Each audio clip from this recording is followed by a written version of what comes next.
자, 조세부담, 조세의 근거학설과 조세부담 원칙과 관계.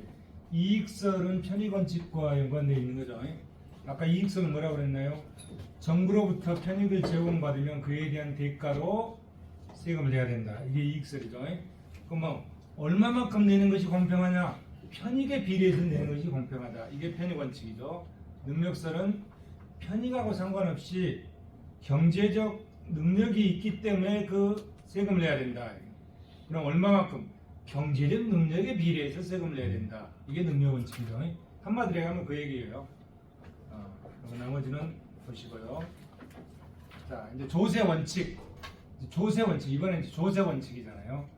조세원칙. 조세원칙은 세금을 부과하고 징수할 때 필요한 여러 가지 원칙들이죠. 이 조세원칙. 먼저 아담 스미스의 조세원칙 보죠. 아담 스미스는 18세기 사람이죠. 1700년대 아담 스미스.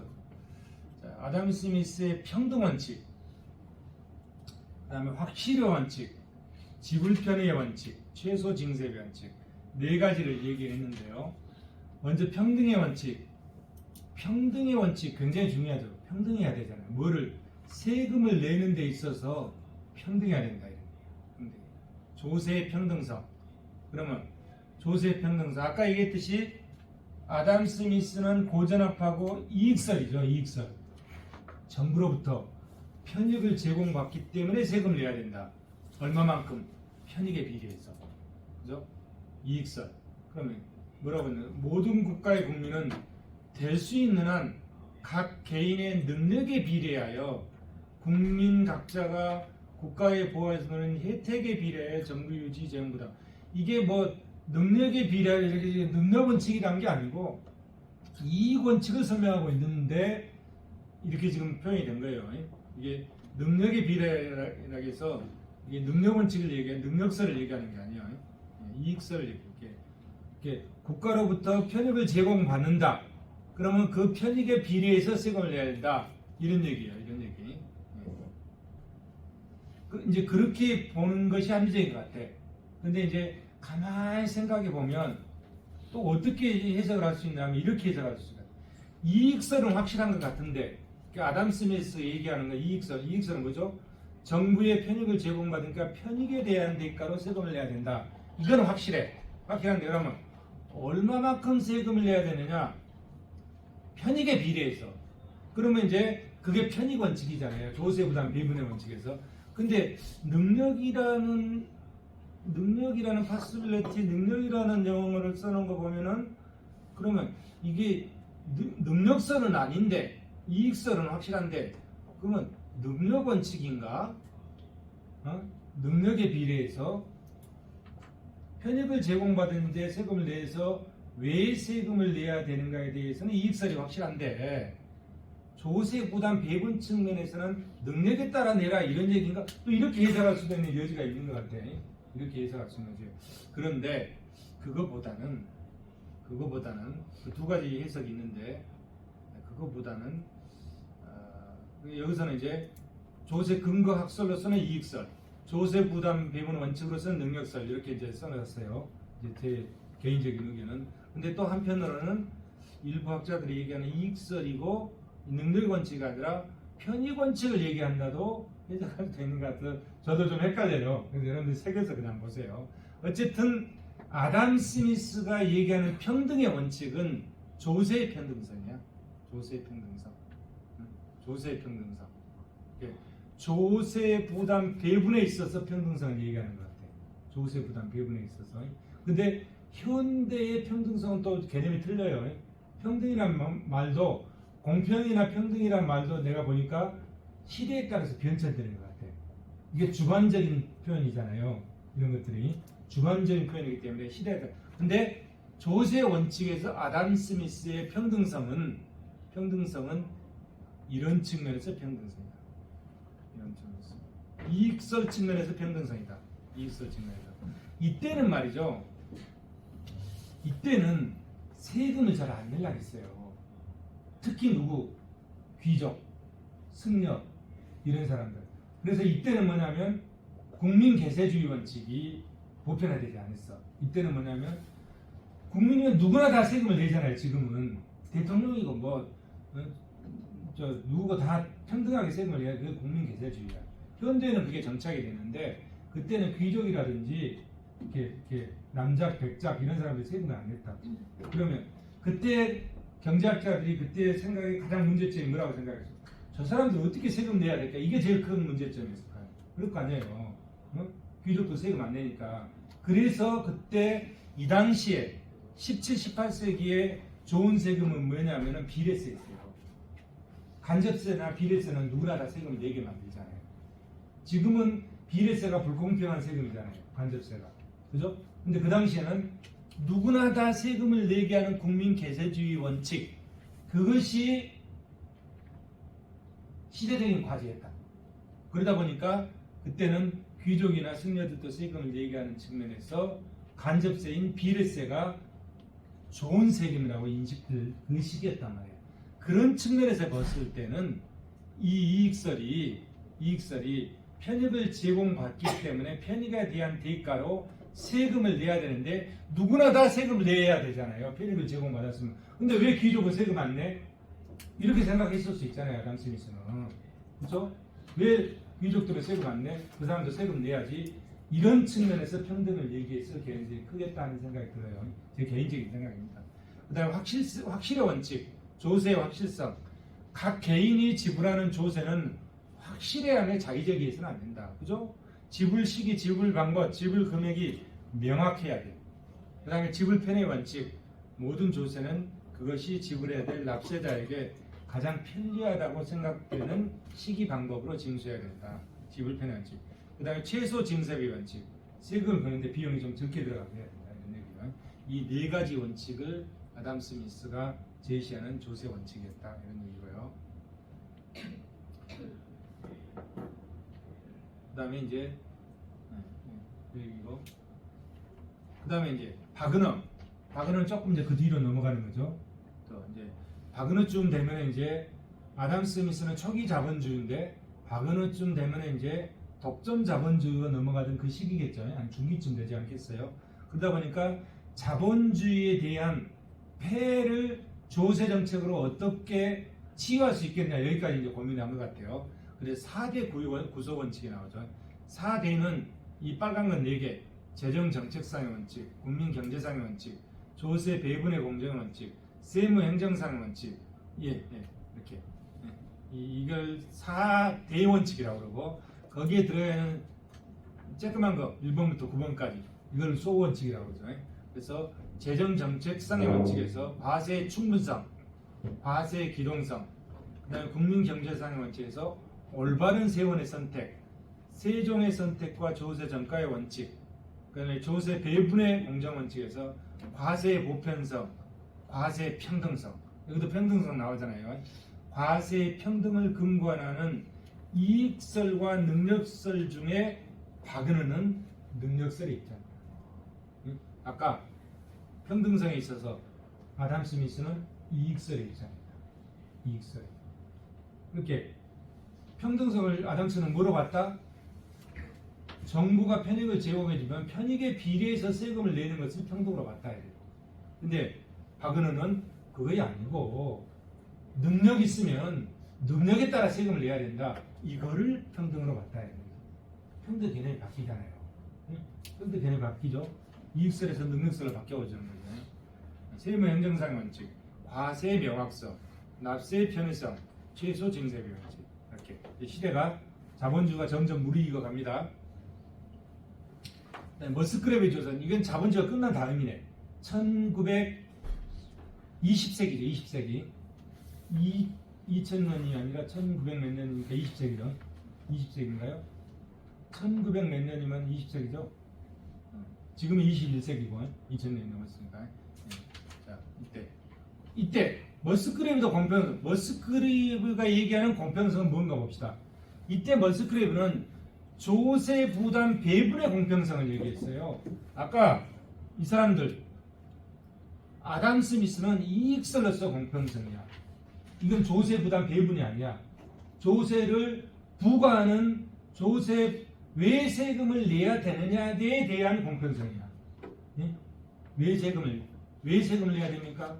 이익설. 편익을 제공받기 때문에 편익을 제공받은 사람은 모두 세금을 내야 된다. 이게 뭐 이런 측면의 공평성이에요. 그다음에 박은호는 편익하고 아무 상관없이 박은호가 얘기하는 거는 당신 능력이 있으니까 능력에 따라 세금을 내면 된다. 이게 공평성이에요. 근데 월스트리트는 뭐라 했어요? 조세 부담 배분 측면에서 조세 부담 배분 측면에서 공평성. 모든 납세자는 그 공정한 목만큼 조세를 납해야 된다. 조세 부담 배분의 공평성이야. 조세 부담. 아까 그 두 사람들은 왜 세금을 내야 되냐고 하는 조세 근거 학설적인 측면에서의 공평성이고, 이거는 조세 부담 배분의 원칙 측면에서의 공평성을 얘기하고 있다. 그다음에 중립성의 원칙. 자, 세금을 내게 되면 뭐가 생기는 거죠? 세금을 내게 되면 초과 부담이 발생한다. 어차피 초과 부담이 발생해. 그 초과 부담 발생을 감수할 수밖에 없어. 그럼 어떻게? 초과 부담을 최소화시키는 게 바람직하겠다. 그래서 중립성의 원칙은 효율적 시장에서 초과 부담이 발생하지만 초과 부담을 가급적 최소화시켜서 초과 부담이 없도록 하는 조세가 바람직하다 이런 얘기지. 그런 측면에서의 중립성의 원칙입니다. 네, 과세의 교정적 역할. 자, 조세 정책이 다른 목적 달성을 위한 조세 정책의 공평에 대한 간섭을 극소화해야 된다. 조세에 의한 자원 배분의 작용을 중시하는 환경세 같은 공약세, 교정적 역할, 교정세 또는 공예세라고 그러죠. 환경세, 피구세 설명했었죠. 조세 구조의 재정 정책의 용이성. 조세 구조는 경제 안정과 성장 목표라는 재정 정책을 적용하는 데 용이하다. 조세 변경 기동성, 법인세의 변경, 소득세 기초공제의 변경, 외상세의 변경 이런 것들, 세무 행정상의 원칙. 조세 체계는 공정하고 자의성이 없는 세무 행정, 납세자에게 이해될 수 있어야 되고, 세무 행정상 원칙은 조세의 명확성, 확실성, 납세의 편의성을 요구한다. 최소 징세 비용치. 좀 돈이 적게 들어가면서 받아야 된다. 이렇게 해서 6개를 얘기했는데 여기 하나가 추가돼서 지금 하나 빠졌네. 이거는 수정이 안 되네. 뭐냐면 충분성의 원칙, 조세 수입의 충분성. 제5판에 머스그레이브가 본인이 쓴 책 제5판에 1984년도에 썼나요? 제5판에 그걸 넣어놨어요. 그걸 앞에다가 재정 수입의 충분성. 현대에 와서는 제일 중요한 게 뭐냐면은 재정 수입의 충분성이에요. 그게 제1 원칙이에요. 아무리 좋은 이론과 논리가 있어도 그 정부에서 올해 내년에 656.9조의 예산이 필요한데 그 중에 세금을 400조를 걷어들여야되는데 지금 얼마가 부족하다는 거예요? 70조가 부족하다는 거잖아요. 내년에 뻥크 날 거라 생각해요. 만약에 70조가 뻥크가 나서 제대로 정부가 사업을 못했다. 그럼 그 정부는 다음 선거 때 내놔야 되잖아요. 이런 현상이 생긴다. 그러다 보니까 뭐죠? 정부가 예산을 확보하는 데 필요한 조세 수입이 적절히 확보가 안 되면 위험해진다. 그래서 제1 원칙을 재정 수입의 충분성을 모든 학자들이 다 넣는 것 같아요. 그래서 아마 머스그레이브도 처음에는 여러 개 순서를 했다가 하나를 재정 수입의 충분성을 1번으로 넣었다. 지금 이게 교정이 안 돼 있어요. 수정판에서는 다시 바꿀 겁니다. 자, 현대에 와서는 그럼 현대의 조세 원칙은 어떻게 되냐? 현대에 와서는 제가 봤을 때 효율성과 공평성이 제일 중요합니다. 효율성과 공평성의 두 체계에 의해서 조세 원칙이 만들어진 것 같아요. 우리가 이 재정학을 설명하는 데 있어서 효율성과 공평성을 가지고 지금까지 쭉 체계를 설명했죠. 어떻게 설명했습니까? 자, 이렇게 해서 여기에 생산 가능 곡선, 여기에 사회 무차별 곡선, 이렇게 여기에 균형이 이루어지고 사회의 최적점이 여기라고 했잖아요. 여기가 XZ, 여기가 YZ 이렇게 됐잖아요. 여기에 이 사회 무차별 곡선에서 뭐라고 그랬죠? 한계 대체 MRS XY, 생산 가능 곡선에서 한계 변화율 MRT XY. 여기는 두 개가 같은 점이잖아요.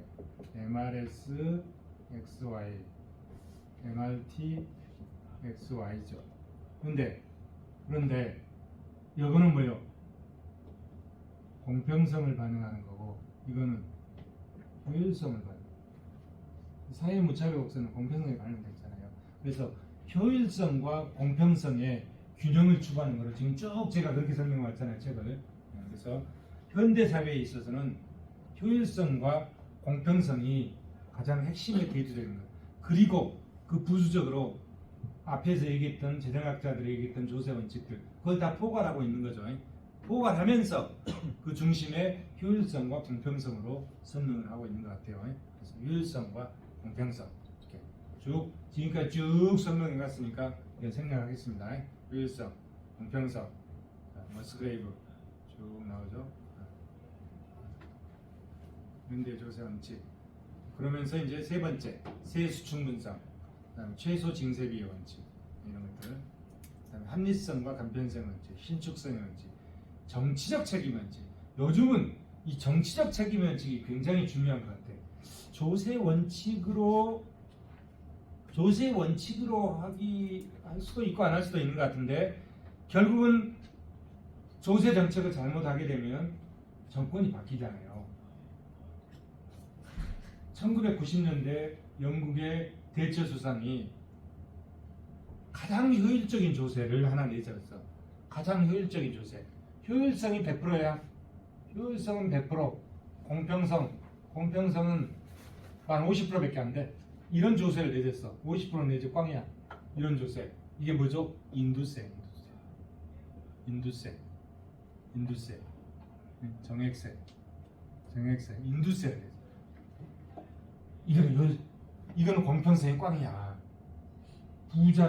부자하고 가는 사람 구별하지 않고 다 똑같이 내는 세금이야. 그래가지고 대체가 정권을 내려버렸어요. 그때 실제 그랬어. 이거로 대체는 이제 보수 정권이잖아요. 내놓게 됐어. 제가 봤을 때는 문재인 정권에서 나는 문재인 정부가 패한 게 종합부동산세라고 저는 봐요. 종부세. 노무현 정부에서도 이어지지 못했잖아요. 이명박 정권 나가면서 종부세 그때 만들었거든요. 그때 만들었어요. 2005년도 2월달 국회에서 종부세를 만들어가지고 시행했어요. 2004년 총선에 2005년 만들어 시행하고 2007년에 보수와 진보 비율이 반전이 되었어. 이명박과 정동영의 격차율이 대통령으로 반절쯤 됐어. 그거는 저는 조세 정책을 종합부동산 만들고. 근데 이번에도 문재인 정부에서 윤석열 정부를 바뀌면서 제가 봤을 때는 종부세 영향이 굉장히 컸다고 생각합니다. 그래서 조세 정책의 잘못이 정권 내주는 없다. 저는 그렇게 해석합니다. 그리고 정치적 책임의 원칙. 어떤 정책을 펴냐에 따라서 굉장히 중요하다. 자, 과세 요건, 세원, 과세 물건, 과세 표준, 조세 주자 앞에 설명했죠. 넘어가고요. 과세 단위, 세율, 세액 이것도 넘어가겠습니다. 여기 평균세율, 한계세율, 실효세율이 있잖아요. 평균세율, 과세액을 과세표준으로 나눈 것이다. 한계세율, 과세액의 변화분을 미분한 거죠. 과세표준의 변화분으로 나눈 것이다. 실효세율, 과세액을 공제 허용 이전의 실제 소득으로 나눈 것이다. 공부해 보시고요. 자, 평균세율, 한계세율, 평균세율, 과세표준 대 과세. 여기는 평균세율이 점증하죠. 평균세율은 0에서부터 출발하는 거예요. 원점에서 출발하는 겁니다. 그래서 A는 A보다 B보다 기울기가 더 크잖아요. C가 더 기울기가 크죠. 평균세율은 계속 점증하는 거죠. 평균세율 점증. 한계세율은 이 직선이죠. T자 직선 일정하잖아요. 여기는 평균세율 점증하죠. A보다 B의 기울기가 크고 C가 더 기울기가 크죠. 한계세율도 점증하죠. 왜? 곡선이니까. 직선이니까 한계세율이 일정하고, 곡선이니까 한계세율이 점증하죠. 그래서 한계세율 점증, 평균세율 점증. 누진세율. 자, 아까 얘기 지어봤네. 한 달에 500만 원 버는 사람하고 한 달에 1억 버는 사람하고 세금을 어떻게 매길 것이냐. 그 이론이 누진세율이죠. 누진세율. 그래서 누진세율도 누진의 방법이 여러 가지가 있다. 이게 단순 누진이냐, 초과 누진이냐, 누태 누진이냐 여러 가지가 있다. 우리나라는 뭐를 하죠? 지금 초과 누진을 제도라고 합니다. 초과 누진 제도를 각 소득 구간마다 해당되는 초과 소득에 대해서 세율을 적용하고 있다. 7가지 단계의 세율을 적용하고 있죠. 네. 또 선형 구조냐, 비선형 구조냐 따라서 틀리다. 자, 누진도를 계산하는 방법도 두 가지죠. 자, 이런 방법으로 알파1 소득이 증가함에 따라 평균 세율의 증가폭이 클수록 누진도가 크다. 자, 이 Y1에서 Y0별 현재 소득, 미래 소득이잖아요. 지금 소득, 이후 소득, 이렇게 이후 소득, 정전 소득, 소득의 격차분의 소득분의 세금이잖아요. 소득분의 세금, 평균 소득이죠. 소득분의 세금. 자, 1이니까 이후의 평균 소득의 변화율, 정전의 평균 소득의 변화율 뺀 거. 이렇게 계산하는 게 있고, 자, 이거는 자, 분모가 소득분의 소득의 변화, 세금분의 세금의 변화 이렇게 계산하는 거 있죠. 근데 어느 거로 계산할 건지는 두 가지 방법으로 하면 똑같이 나와야 되는데 똑같이 안 나오잖아요. 틀려. 이게 틀리게 나와. 그래서 어떤 방법으로 이 누진도를 계산하느냐에 따라서 알파1으로 계산하느냐, 알파2로 계산하느냐, 이게 알파2인데 여기다 알파1이 되어 있네. 따라서 틀려진다 이러니까. 비례세율, 과세 표준이 증가하더라도 세율이 일정한 것. 비례세율, 평균세율이 일정한 세율이죠. 자, 실효평균세율. 실효평균세율은 공제가 허용되기 이전 실제 소득이다 이런 얘기지. 이렇게. 자, 조세 분류.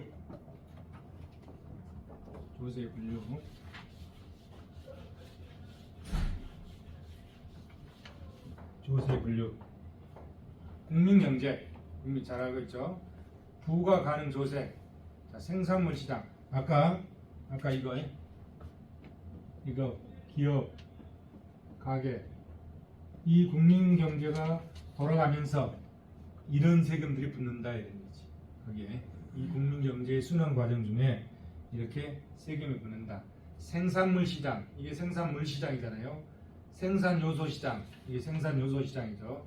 그 다음에 시장의 판매자에게 부과되는 것, 공급자, 구매자에게 부과되는 것, 수요자, 기업에 부과되는 조세, 기업에 부과되는 조세, 가게에 부과되는 조세, 소득의 원천 측면에서 이게 원천 측면에서 부과되는 조세, 여기는 소득의 처분 측면에서 부과하는 조세, 이렇게 기업의 생산 측면에서 부과하는 조세, 기업의 판매 측면에서 부과하는 조세, 이렇게 이 국민경제 순환 과정 중에 세금이 더덕더덕 붙는다 이렇게 붙는다. 보완세, 누적세, 이중과세 이런 세금들이 있다. 자, 학문적으로 자, 이런 세금들이 설명할 수 있는 거죠. 균등화과세, 양도소득세나 증여세처럼 다중분류세, 자, 근로소득, 상업소득, 기타소득, 연금세, 배당, 퇴직소득 이런 거. 자, 소득세법에 보면은 종합합산소득이 있고, 그 다음에 양도소득 있고 퇴직소득이 있죠. 종합합산소득이 있고, 이처럼 소득세는 소득세 하나로 부과하지만 그 속에 근로소득, 사업소득, 기타소득 이렇게 쭉 포함된 게 이렇게 분류하는 게 다중분류세라고 합니다. 그다음에 정액세, 대체효과와 소득효과 모두를 초래하지 않는 조세, 이상적인 조세죠. 정액세, 대체효과와 소득효과를 모두 초래하지 않는, 이게 가장 꿈같은 조세죠. 차선의 차원에서 정액세는 납세자의 경제적 능력이나 조세 부담 능력에 관계없이 균등부과하는 조세다. 차선의 차원에서 정액세는 대체효과 없이 소득효과만 발생하는 소세. 소득효과만, 대체효과 없이. 지방소득 균등분, 경마장 입장에 대한 개별소득세, 이렇게 분류한 세금도 있다. 그다음에 국세와 지방세, 주체가 누구냐? 국가에서 본 국세, 지방자치단체 지방세, 독립세와 부가세, 독립세, 개별세무로 있는 거, 부가세, 세금에 붙는 거, 예를 들어 방위세, 세금에 붙잖아요. 그 다음에 지방소득세, 소득세에다가 붙는 거, 지방소득세 이렇게 붙잖아요. 그게 부가세를 한다. 서브텍스. 인세는 인적공제가 이루어지는 거예요. 소득세는 인적공제가 이루어지죠. 법인세는 인적공제가 이루어집니까? 안 이루어지잖아요. 법인세는 물세. 인적공제가 이루어지는 거는 인세. 인적공제가 이루어지지 않는 거는 물세. 여기 물세. 그러면 일반적으로 인세는 능력원칙의 성격을 띈다. 능력원칙. 수직적 공평성 제고에 원하다. 인세는 조세를 납부해야 할 납세자의 특별한 사정을 고려한다. 왜? 인적공제를 해주니까. 인적공제란 게 뭐예요? 사람 인자잖아요. 사람에 대해서 공제해 주는 거예요. 사람에 대해서. 소득세, 종합소비세, 부유세 여기에 해당된다. 본질상 가계에만 부과가 일반적이다. 근데 물세는 편익원칙에 충실한 조세다. 편익원칙에 효율성에 적합하다. 효율성에. 물세는 납세해야 할 납세자의 개별적인 사정을 고려하지 않는다. 인적공제를 안 하니까. 소비세, 재산세가 이에 해당되며 가계 혹은 생산자, 기업 양식에도 부과할 수 있다. 사회보장세, 일반 및 개별소비세, 현행 지방세법상의 재산세 이런 것들이다. 그 다음에 보통세, 목적세 아닌 거는 다 보통세죠. 보통세. 목적 구속 금지의 원칙을 지킨다. 경상적인 경비 지출에 필요한 재원 조달을 목적세로 부과하는 조세다. 대개의 조세는 목적으로 부과한다. 대개의 조세는 그 세수의 사용 용도가 지정되어 있지 않기 때문에 보통세로 걷는 것이 바람직하죠. 보통세로. 근데 특별한 경우는 수익자 부담에 목적세로 걷는다. 특정한 경비 조달 목적 구속 금지 원칙이 위배되는 거죠. 목적세. 보통세는 목적 구속 금지 원칙이 적용되는데 목적세는 목적세 자체가 목적 구속 금지 원칙을 위배하고 있는 거죠. 일반적으로 목적세는 공공재 공급을 위한 재원 조달 목적으로 사용된다. 준공공재, 국세세목, 교육세, 농어촌 특별세, 교통에너지 환경세 이런 것들. 지방세목에서는 지역자원시설세, 지방교육세 이런 것들이 목적세다. 직접세, 전가가 되지 않는 조세, 이게 직접세다. 대체로 인세이며 누진세율을 적용하기 때문에 형평성 제고에 우월하다. 직접세의 장점, 공평하다. 세수가 안정적이고 확실하다. 자원 배분의 왜곡을 작게 처리한다. 간접세보다도. 직접세는 소득 계층 간의 경제적 격차를 시정하는 데 유용하다. 일반적으로 현대에 와서는 직접세가 더 바람직한 세금으로 보는 거죠. 공평성이 더 바람직하다고 보는 거죠. 직접세의 단점, 감지적 조세이므로 조세 제한 크다. 그렇죠. 자, 월급 봉투에서 한 달에 500만 원 받는데 100만 원 뚝 뛰어. 금방 나타나잖아요. 그죠? 금방 나타나. 감지적 조세. 금방 감지가 된다. 근데 맥주 한 병 사 먹는데 세금 내는지 안 내는지 모르잖아요. 기분 좋으면 한 병 더 이렇게 먹잖아요. 그럼 비감지적 조세다. 감지적 조세. 직접세는 감지적, 바로 느낄 수 있다. 감지할 수 있다. 그래서 조세 제한이 크다. 조세 제한이 크다. 따라서 재원 조달 측면에서 간접세보다 불리하다. 직접세는 징세 비용이 크고 세미 행정이 복잡하다. 그죠? 간접세, 전가가 되는 조세로서의 물세, 전가가 된다. 예외도 있죠. 현대 국가는 정부의 활동 영역이 확대되고 그것을 뒷받침할 재원 확보를 위해서 다양하게 노력한다. 간접세는 납세자가 조세 부담을 인식하지 못하는 비감지적인 특징 때문에 세수 확보가 용이한 첨단의 조세이다. 간접세의 장점, 비감지적 조세이다. 그죠? 부가가치세 만들 때 힘들지 한 번 만들어 놓으면 세수 비용도 별로 안 들고 잘 들어가요. 그죠? 한 번 만들어 놓으면 지금 10%잖아요. 근데 15% 올리기 엄청 어려워. 왜냐면 불공평한 조세니까. 근데 한 번 만에 국회에 제정이 됐다. 그럼 그 다음은 그냥 술술 들어와요. 저항도 없이 들어와요. 아까 얘기했듯이 맥주 한 병 시켜 먹고 기분 좋으면 한 병 더 먹고 다 세금이거든. 응? 비감지적 조세다. 비감지적. 효율적. 자원 배분의 유익을 초래하지 않기 때문에 효율적이다. 자, 효율적이나 공평하냐 이거는 상대적으로 따질 수밖에 없는 거예요. 간접세는 세수 확보가 용이하고 자본 축적을 뒷받침하고 경제 성장의 기반이 강화시킵니다. 간접세의 단점 불공평하다. 왜 그러면 잘 사는 사람이 못 사는 사람이나 똑같이 세금을 내잖아요. 맥주 한 병 사먹는데 납세자의 개인적 사정을 반영하지 않는다. 인적 공제가 없잖아요. 간접세인 개별 서비스는 특정한 재화가 또는 서비스만을 과세 대상을 한정한다. 생산 유통 과정에서 교란을 야기한다. 이런 단점들이 있다. 그렇죠. 자, 후진국 각국의 직간접세 체계. 후진국 간접세 중심의 조세 체계를 형성한다. 후진국들은 후진국이 간접세 중심의 조세 체계를 구축하는 또 다른 이유 경제개발 촉진의 필요성 때문이다. 대표적인 간접세인 소비세는 소비를 억제시키고 자본 축적을 심화시킨다. 경제 성장 및 개발을 다 그런 건 아니에요. 간접세가 발달한 나라가 또 어디냐면 남유럽 국가들이에요. 프랑스, 이탈리아, 스페인 이런 데 간접세가 발달돼요. 이런 데가. 부가가치세는 어디서 나온 거죠? 프랑스에서 나왔습니다. 프랑스에서 나와서 우리나라는 1977년 7월 1일 날 도입해서 지금 정착이 되어 있잖아요. 미국은 부가가치세 없어요. 미국은 직접세 중심 나라예요.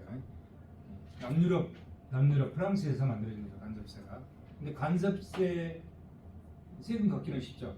근데 간접세 중심의 남유럽 국가들은 좀 탈세가 강하다고 그래. 독일의 그 책에 어디 써졌을까요?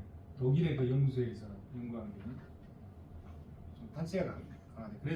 그래서 간접세가 발달했다. 이렇게 연구한 논문이 있는 것 같아요. 선진국은 주로 직접세 중심의 현대국가에서는 직접세 중심. 반면에 여기 나오는 프랑스, 이탈리아는 선진국임에도 불구하고 간접세 중심의 세제를 형성했다. 이는 이들 국가의 민족성, 이 역사, 사회, 문화적인 배경이 반영된다. 각국의 직간접세는 역사적, 사회적, 문화적, 경제적인 여건들의 산물이다. 종가세, 종량세, 종가세. 상품의 가격에 일정률로 과세한다. 정률세다. 과세 물건은 화폐 단위로 그 크기를 측정한다. 종가세의 과세 표준은 금액이다. 백분비. 종가세는 수요 공급에 모두 부과된다. 수요 측면의 종가세 여기 보시면 자 원래 수요 곡선이 있고 공급 곡선이 이렇게 있잖아요. 여기에 이게 수요 곡선, 수요 곡선에 종가세를 부과하니까 이렇게 됐어. 이렇게 됐어. 이렇게 됐죠. 수요 측면. 공급 측면에 부과하니까 수요 곡선 이렇게 있고 공급 측면이니까 원래 공급 곡선이고 공급 곡선이 이렇게 갔잖아요. 이렇게 갔어. 종가세와 동일한 세율로 수요와 공급 측면에 과세한다. 그런데 수요 측면에 과세를 하든 공급 측면에 과세하든 경제적 효과는 동일하다. 법적 효과는 틀리죠. 당연히 틀리죠. 왜? 여기는 수요자가 세금을 내는 거죠. 이건 공급자가 내는 거잖아요. 법적 효과는 틀리잖아요. 그러나 이 경제적 효과 여기에서 세금의 크기만을 띄어내서 측정해 보면 똑같아. 이면적이나 이게 세금이잖아. 이면적이나 여기서 이면적이나 스케일러 제는 똑같다. 그래서 경제적 효과는 똑같다. 수요자한테 부과하는 공급자한테 부과하는. 그러나 법적 효과는 전혀 다르죠. 그런 거예요. 여기 나오네. 양자의 법률적 기착은 상이하나 경제적 기착은 동일하다. 그렇죠? 종가세의 장점, 단점 읽어보시고요. 그 다음에 종량세. 이 양에다 부과하는 거예요. 담배세. 그 다음에 뭐죠? 담배세. 주세. 이런 것들. 주세도 요즘 종가세로 가야 된다는 얘기가 있는 것 같은데 됐나 모르겠네. 종량세. 상품의 단위당 일정액을 부과하는 거예요. 단위세. 과세 물건이 화폐 단위 이외에 개, 담배, 개수잖아요. 개, 리터, 주세, 주정이 몇 리터나, 리때, 평방미터 또는 입방미터 이렇게 과세 표준은 수량으로 표시되고 세율은 금액으로 표시된다. 인지세와 주정에 대한 주세. 종가세는 종가세는 여기 보면 보세요. 수요자에게 부과하면 수평으로 이동하잖아요. 종량세는 수평으로 이동해. 수평으로 이동하죠. 자, 공급자에도 부과해도 수평으로 이동해. 역시 이것도 마찬가지로 법률적 기적은 상이하지만 경제적 효과는 동일하다 이거죠. 자, 장단점 읽어보시고 종량세와 종가세의 구체적인 과세 방법 나오네. 자, 왜곡조세, 비왜곡조세 또 저희 공부할 때는 이런 얘기가 없었는데 요즘 제가 이 경제학 책 쓰면서 자료를 찾아보니까 어떤 교수님은 왜곡조세, 비왜곡조세로 표시되어 있더라고요. 그래서 그것도 여기다 넣어놨습니다. 왜곡조세, 개인이 경제행위를 통해서 조세의 부담을 줄일 수 있을 때 우리는 이러한 조세를 왜곡조세라고 합니다. 개인이 자기 역량으로 조세 부담을 줄일 수 있다. 그에 비해서 비왜곡조세는 개인이 어떠한 경제의 행위를 통해서도 자신의 조세 부담을 감소시킬 수 없다. 이것도 비왜곡조세 이렇게 표현하셨더라고. 그래서 왜곡조세, 비왜곡조세. 비왜곡조세는 예를 들면 정액세는 비왜곡조세다. 정액세를 제외한 모든 조세는 왜곡조세다. 개인이 경제행위를 통해서 조세 부담을 줄일 수 있을 때 우리는 이러한 조세를 왜곡조세라 하는데 정액세를 제외한 모든 조세는 왜곡조세에 포함된다. 이런 얘기죠. 자, 조세 체계를 한번 보죠. 조세 체계. 우리나라 조세 체계는 이렇게 되어 있습니다. 국세기본법. 요즘 기본법이 우리 공부할 때는 기본법이 국세기본법밖에 없었던 것 같아. 기본법이. 근데 요즘은 각 분야마다 기본법이 있습니다. 환경기본법, 교통기본법. 교통기본법은 아직 안 만들어졌어요. 국회 통과를 못했다고. 기본법들이 있어요. 그리고 그 기본법 밑에 법률들이 쭉 나오거든. 기능별로 분류되는 거. 근데 국세는 하도 오래돼서 옛날부터 있었어요. 기본법 그 밑에 기본법이 있고 징수법이 있어요. 기본법, 징수법 그 밑에 이제 여러 가지 법률들이 있죠. 국세기본법, 국세징수법, 조세범처벌법, 조세범처벌절차법, 조세특례제한법, 국제조세 조정에 관한 법률. 자, 이거는 이제 일반세법이라고 해요. 일반세법. 이걸 제외한 나머지 법인세법, 소득세법, 부가가치세법, 상속세법, 증여세법 이런 것들 뭐라고 하죠? 개별세법이라고 하죠. 개별세법. 이거는 일반세법이다. 일반세법은 모든 개별세법에 공통으로 적용되는 세법들이죠. 이게 일반세법입니다. 일반세법. 자, 또 이 개별세법을 분류할 때 OECD 분류체계를 따르고 있어요. 우리나라도. OECD 분류체계는 어떻게 분류하냐면 세원으로 분류했어요. 세원으로. 아까 세원이 소득과 재산과 소비라고 그랬잖아요. 그 세원에 따라서 분류했어. 분류체계를. 자, 소득과세. 소득으로 과세한 OECD 분류체계를 우리나라 그대로 따라가고 있어요. 소득과세, 소득세, 법인세, 농어촌 특별세, 재산과세, 상속증여세, 증권거래세, 인지세, 종합부동산세, 농어촌 특별세. 그 다음에 소비과세, 부가가치세, 주세, 교통, 에너지, 환경세, 개별서비스세, 관세, 교육세, 농어촌 특별세 이런 것들. 자, 이렇게 기타 이렇게 불리죠. 그래서 우리나라도 조세 체계를 OECD 조세 체계에 따라서 세원에 따라서 분류하고 있다 이런 얘기고요. 자, 이제 실질적으로 보면 국세가 14개가 있죠. 현재 이대로 운영되죠. 내국세와 우리 공부할 때는 내국세와 관세만 있었는데 밑에 또 더덕더 붙여잖아요. 교통, 에너지, 환경세도 국세, 교육세도 국세, 농어촌 특별세도 국세, 종합부동산세도 국세. 이 종부세가 항상 문제가 많죠. 말이 많죠. 종부세가. 이제 이 종부세도 조세 원리를 통해서 논리적으로 해결해서 설득을 해야 되는데 너는 부자니까 세금 많이 내. 이러니까 실패하는 거예요. 이러니까 실패하는 거예요. 아니 세금 많이 내고 싶은 사람이 솔직히 어디 있겠어. 근데 낼 수밖에 없잖아요. 우리가 살아가면서. 그러면 세금을 낼 때 조세 제한이 없도록 상대방을 설득하면서 논리적으로 설득하면서 기분 좋게 호주머니에 세금이 나오게끔 그게 조세 기술이지. 그게 징세 기술이야. 징세. 근데 그러지 않고 너는 돈 많이 버니까 세금 내 이렇게만 가면은 그 저항이 만만치 않다. 그래서 저항이 큰 거지. 근데 이것도 논리적으로 잘 더 연구할 필요가 있는 것 같아요. 자, 이게 국세야. 이렇게 내국세 중에서도 직접세, 소득세, 법인세, 상속세, 증여세, 그다음에 간접세, 일반서비스세, 부가가치세법, 개별서비스세는 특별서비스세, 주세, 유통세로는 인지세, 증권가세 이렇게 해서 14개의 국세가 있는 겁니다. 14개 개별세법에서 이 14개 국세 중에 대표적인 몇 개를 보는 거고요. 그 다음에 지방세가 11개가 있네요. 도세, 시군세, 도세, 시군세, 도세 중에서 보통세, 목적세, 보통세 중에서 취득세, 등록면허세, 레저세, 지방소비세, 목적세는 지역자원시설세, 지방교육세, 보통세는 주민세, 재산세, 지방소득세, 자동차세, 담배소비세. 이거는 지방세는 11개잖아요. 세목이 11개지만 하나의 법률로 되어 있어요. 하나의 지방세법 딱 하나에 이 11개가 다 들어있는 겁니다. 다 들어있는 거예요. 그런데 국세는 전부 다 개별 법률이에요. 하나만. 뭐 상속세, 증여세는 상속세 및 증여세로 되어 있어요. 그 다음에 양도소득세, 양도소득세, 소득세 있잖아요. 소득세에서 우리가 세목으로 양도소득세 하는데 이거는 양도소득세법이 없잖아요. 소득세 내에 양도소득세가 들어있는 거야. 소득세 내에 양도소득세가 들어있는 거야. 소득세. 양도소득세도 소득이잖아요. 양도소득.